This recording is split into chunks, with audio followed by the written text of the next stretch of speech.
Essa é a fogueira. Vamos lá batizar a Valentina.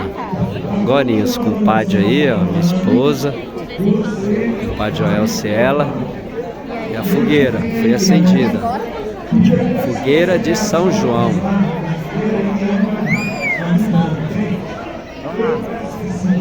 Olha que lindo.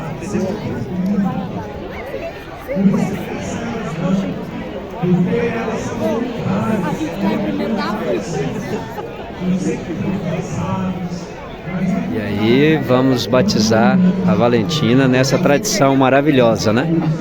Que não substitui o batismo da igreja, né? Mas é uma tradição muito linda também, que nos torna compadres, né? De uma maneira muito firme, também muito efusiva. Tradição de São João. Bom caminho.